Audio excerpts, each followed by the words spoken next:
Gracias por acompañarnos, nos encanta que lo hagan.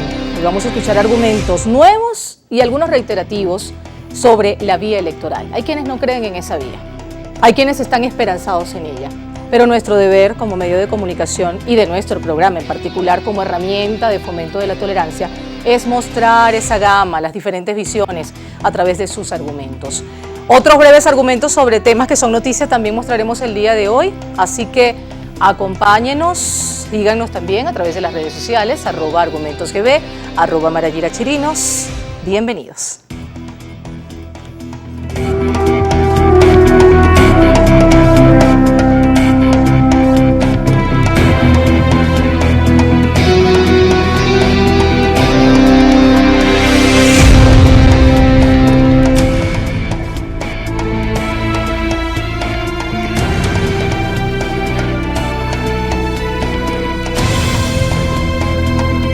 Como casi todo en política, las dificultades se siguen presentando en el camino. Sin embargo, también, haciendo un esfuerzo necesario, se encuentran coincidencias entre las partes habitualmente enfrentadas ideológicamente. Vamos a iniciar con el argumento del sector que ostenta el poder en este momento. El diputado por el PSUV, William Gil, argumentó en primera página la intención que se tiene desde la bancada oficialista de continuar el camino rumbo a la renovación del Consejo Nacional Electoral. Aquí lo vemos. En común acuerdo, hay que decir, por unanimidad, tanto los sectores y diputados de la oposición que están representados allí, como nosotros, los 4 diputados del PSUV que formamos parte de este comité, bueno, revisamos bien las credenciales y elegimos estas 10 personas. Nosotros vamos a seguir trabajando y siempre habrá crítica, siempre habrá quien no quiera que se realicen elecciones, quien no quiera que se renueve el CNE, es decir, siempre va a haber personas en desacuerdo con que las cosas se hagan por la vía democrática, por la vía pacífica, por la vía del diálogo. Van a surgir ataques, nosotros, la comisión ha trabajado a pesar de... Una voz más tendiente a la oposición, pero con mirada más de análisis de números, de estadísticas, es la del director de Data Análisis, José Antonio Yepes. Con espíritu propositivo se refiere a la forma de elección de este nuevo Consejo Nacional Electoral. Lo dijo en Reporte Estelar. Yo creo que ahí lo mejor que puede pasar es que lo elijan las 2 asambleas juntas, como que si fuera una sola, sin una definición muy clara del Tribunal Supremo de Justicia cuál es la asamblea válida. Todavía no se ha presentado esa definición, a pesar de que ya ha sido solicitada. Particular de Claudio Fermín, que va en consonancia con su rol como mediador entre el gobierno y la oposición en este momento, hace críticas reflexivas en momentos de crispación entre las 2 asambleas nacionales. Bueno, así que celebramos que este año los diputados hayan retomado el caso. Ahora tienen que sentarse y actuar con prontitud y actuar con seriedad. Tienen que resolver lo que el país está observando. ¿Cómo van ellos a juntar los 2 tercios? Que es lo que queremos, que la Asamblea Nacional designe al Consejo Electoral. Si siguen con la ficción de las 2 directivas. Ellos saben que no hay 2 directivas. Ellos saben que hay una directiva, la de Luis Parra. Fíjense que hablamos de diferencias y de controversias sobre el deber ser o las diferentes interpretaciones de las normas sobre la designación de los miembros del Consejo Nacional Electoral. Volvemos a José Antonio Gil Yepes de Data Análisis, refiriéndose justamente a ese punto. Mira, la presencia de señores miembros de la Asamblea Constituyente, obviamente está vinculada a membresía en un partido, PSV, y la Constitución y las normas de elección en ese sentido son muy claras. Esos señores no pudieran llegar a ser rectores en todo caso, o gente como esa no pudiera ser rectores en todo caso, pero ya el comité, como miembro del comité de postulaciones, te pone en guardia, porque deberían ser personas Fíjense más que neutrales. En consonancia justamente con esto, vamos a este otro lado del estudio para poder revisar esas diferencias existentes entre las 2 partes y los anuncios que se han hecho al respecto. A los representantes de la sociedad que conforman el comité de postulaciones o que conformarán para la designación del Consejo Nacional Electoral. Se comenzaron a dar lo que ellos denominan los primeros pasos para elegir este nuevo poder electoral, que lo que está buscando, y es lo más difícil de encontrar, es ofrecer la confianza, despertar esa credibilidad a todos los venezolanos. Eso lo dijo Stalin González. Van a ser entonces juramentados ante la Asamblea Nacional esos 10 miembros de la sociedad civil elegidos para integrar este comité de postulaciones. Pero William Gil del PSUV sale al paso también a diferentes señalamientos que se han hecho sobre los miembros de este comité de postulaciones y su filiación política. Él señala que no existe ninguna prerrogativa legalmente hablando en relación a este punto. Interesante escuchar sus argumentos. Sí, la ley no establece ninguna, digamos, prerrogativa para una persona que pueda tener su condición política. Hay que recordar que nosotros estamos eligiendo, en este caso, los miembros del comité preliminar. No son las mismas, digamos, definiciones o causales de la ley para nosotros elegir el Consejo Nacional Electoral. Es decir, lo que establece la Constitución y el reglamento de la comisión es que cualquier digamos, asociación civil, consejo comunal, movimiento social puede postular personas a este comité. No confundamos nosotros la elección de los rectores del Consejo Nacional Electoral con las personas que conforman el comité, que de hecho está compuesto por 11 diputados y las asociaciones civiles. Ahí recibimos nosotros de las universidades, de los sindicatos, de los movimientos afrodescendientes. ¿Qué tema este? Lo que sí está bastante claro es que vamos a elecciones. ¿Pero de qué? ¿Qué apellido le ponemos? ¿Parlamentarias? ¿Presidenciales? ¿Qué dijo William Gil sobre esto? ¿Ha sido ir a elecciones parlamentarias o también está planteada elecciones presidenciales? Las elecciones que están planteadas en la Constitución son las elecciones parlamentarias, presidenciales, de gobernadores y de alcaldes. Será en el momento indicado, cuando corresponda. Pero la oposición ha puesto sobre la mesa el planteamiento de elecciones presidenciales. Bueno, la oposición dice muchas cosas. La oposición... Pero le preguntan en este comité. Sí, permanentemente lo dicen abiertamente en las cámaras, pero bueno, la oposición dice muchas cosas. La oposición dice que Juan Guaidó es presidente de la República, etcétera. Es decir, nosotros vamos con lo que dice la Constitución y las leyes, que son elecciones. Pero veamos números. Hay personas a quienes no les gusta hablar de estadísticas, que no confían tanto en ellas. Sin embargo, hay que revisar esos números y hay que plantearse a partir de allí escenarios probables. Según un estudio del Centro Político y Gobierno de la Universidad de la UCAP, 54% de los venezolanos aspiran a que este año se realicen elecciones presidenciales y solo el 9% se inclina por preferir comicios parlamentarios. Pero hay otros, y eso es lo que tenemos acá. El de Data Análisis, por ejemplo, que además de dar unas cifras, presenta lo que denomina los 4 factores importantes dentro de ese panorama electoral. Hoy en día tenemos varias fuerzas, por un lado Estados Unidos y Europa, aunque más Estados Unidos, y por otro lado el gobierno recibiendo apoyo de Rusia. Esto lo comentó Gil Yepes, haciendo referencia a la reciente visita del canciller ruso a Venezuela, donde habló abiertamente de los acuerdos económicos, pero también de apoyo militar, que a criterio de Gil Yepes lo dice para contrarrestar las amenazas del TIAR. En tercer lugar está la articulación entre el gobierno y cúpulas militares, y en cuarto lugar, de estos 4 factores, está la articulación de la oposición. A todas estas existe un elemento que juega en todas las elecciones del mundo y que representa sin duda una opción política muy delicada a la hora de activarla. Y hay que pensarla y repensarla. Hablo de la abstención. Sobre ese elemento, ¿qué argumentó Claudio Fermín? Escuchemos. Las cosas hay que aclararlas. Los venezolanos fuimos a un proceso electoral el 20 de mayo del 2018. Tuvimos elecciones presidenciales. Y yo vengo aquí a decir lo que considero que es la verdad. Otros creen que tienen otra verdad, yo creo que están manipulando. Otros hablan de que tiene que haber elecciones presidenciales. Ya hubo elecciones presidenciales. A que no son los resultados de nuestro gusto. Yo fui a votar, es público y notorio, por Henry Falcón. Otros fueron a votar por Maduro, otros fueron a votar por Bertucci. Yo tan quería el cambio de gobierno que fui a votar por un candidato de oposición. Ahora, quienes promovieron la abstención el 20 de mayo del 18, que fue un procedimiento que no funcionó, la abstención no sirvió, ya van a ser el 20 de mayo de este año, dentro de 2 meses, vamos a tener 2 años de ese proceso. Y yo no he escuchado una sola voz autocrítica de quienes promovieron la abstención para decirle al país que eso fue un disparate, que se desperdició una oportunidad. ¿Y usted cómo lo ve?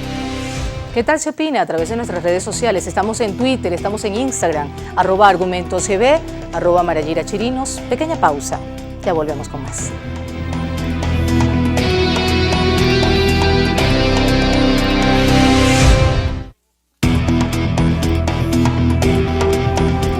Continuamos escuchando argumentos a través de Globovisión. Hablar de la Asamblea Nacional y de lo que a lo interno ocurre resulta a veces reiterativo. Hay dimes y diretes sobre la complejidad del desacato, y esto ha sido uno de los temas que hoy queremos abordar en argumentos. El presidente de Soluciones por Venezuela, Claudio Fermín, habló del absurdo de la naturaleza del desacato, así lo dijo. Nosotros en la mesa le hemos planteado al gobierno una y muchas veces, y le hemos planteado también a la Asamblea Nacional, a la directiva, una y varias veces que hagan lo que tienen que hacer cada uno para levantar esto. El desacato es un absurdo. Todos conocemos el origen del desacato. En una Asamblea Nacional recién instalada que amenaza al presidente con sacarlo en 6 meses, todos sabemos que ese fue el detonante que originó que por una parte viniera un arbitrario desacato para que aquella asamblea no fuese a atentar contra el Ejecutivo. Por cierto, y siguiendo ahora la línea de diputados pesubistas, vemos cómo Francisco Torrealba hizo una denuncia, dijo que hay líderes de la oposición que continúan llamando al desacato. Señaló que en cuanto a la renovación de las autoridades del Consejo Nacional Electoral hay que también estar muy atentos. Aseguró que al menos 2 de los actuales rectores del CNE deberían mantenerse. Sobre ese tema, reiteró esa denuncia sobre esos líderes de la oposición que continúan haciendo ese llamado al desacato.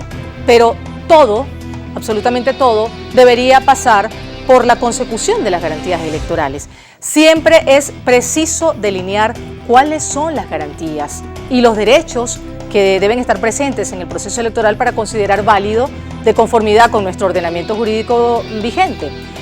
Carlos Alvarado, secretario de COPEI, habló de las reuniones que en este sentido se han sostenido. Vamos a escucharla.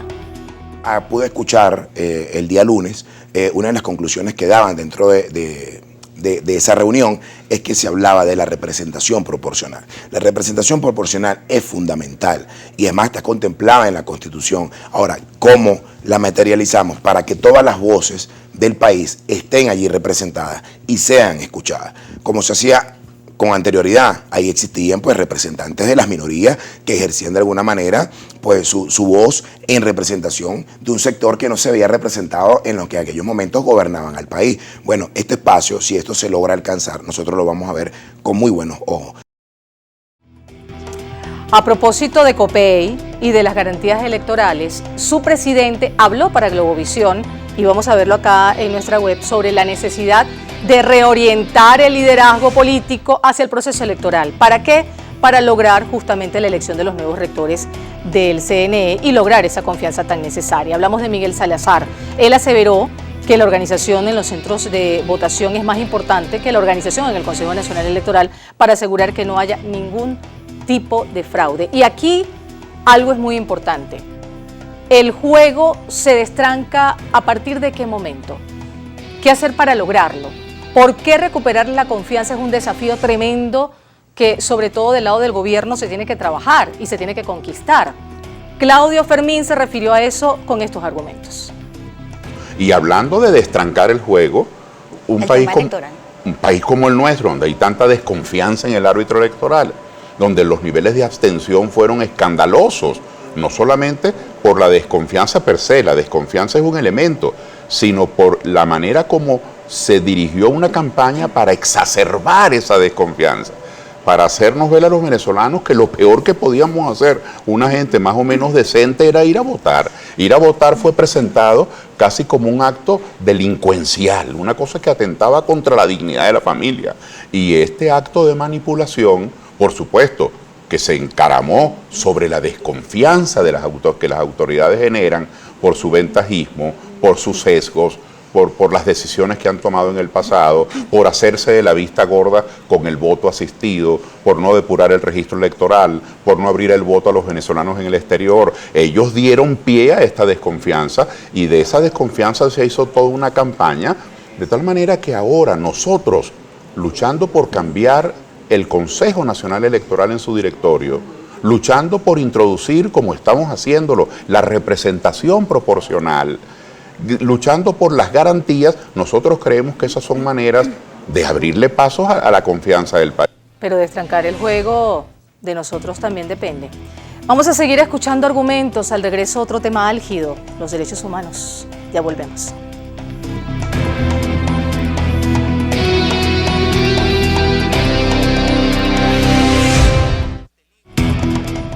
Argumentos se ve en Twitter e Instagram, la etiqueta Argumentos, síganos, hablemos ahora de un tema bien sensible. Los derechos humanos.